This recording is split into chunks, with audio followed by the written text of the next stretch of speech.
Oke, Mbak Ima, perihal perihal keributan rumah tangganya Mbak Im dengan Paula nih kan akhirnya Mbak tahu kan tentang Niko.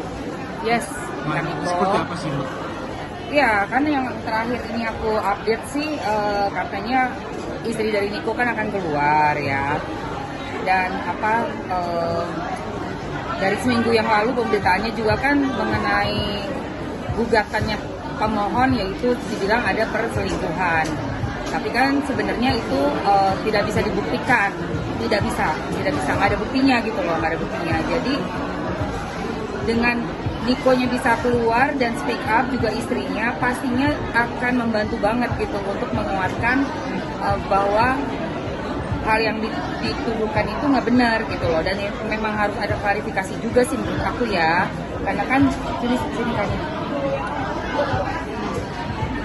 karena kan sudah menyangkut nama baik keluarga besarnya Niko, keluarga besar istrinya, orang tua mereka masing-masing. Itu perlu sekali jangan diem aja gitu loh, karena ini juga memang harus diklarifikasi ya, harga diri keluarga juga kan, seperti itu sih menurut aku.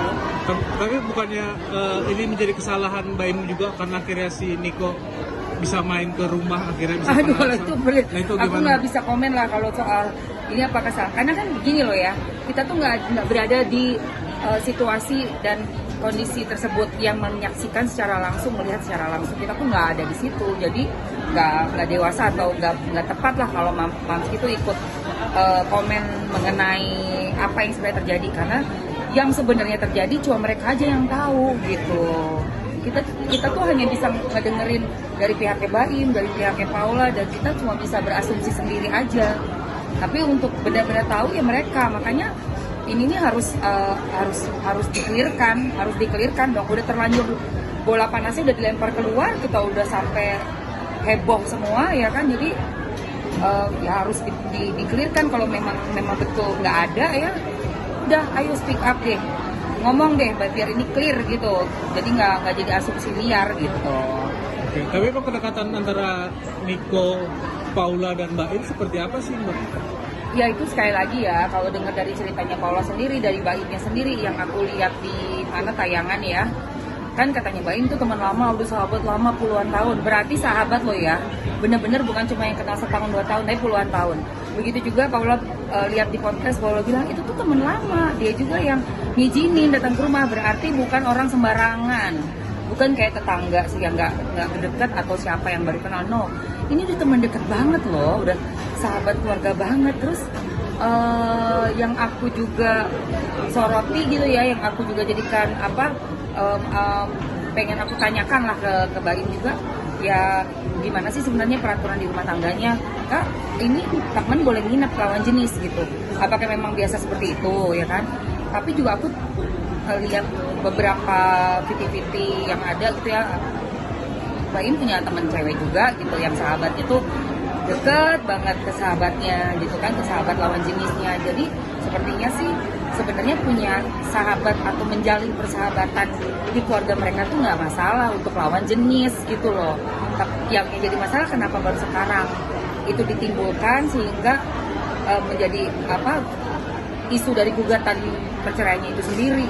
Kalau memang tipe rumah tangga atau tipe keluarga yang nggak mengizinkan dari awal punya persahabatan lawan jenis, harusnya mungkin masih bisa ya kita, oh iya memang keluarga mereka nih nggak ada tuh culture begitu. Tapi ini kan yang suami punya sahabat lawan jenis. Nah kenapa sekarang istrinya kok jadi kayak masalah banget gitu kalau punya persahabatan dengan teman mereka sendiri, notabene temannya si suaminya juga gitu kan.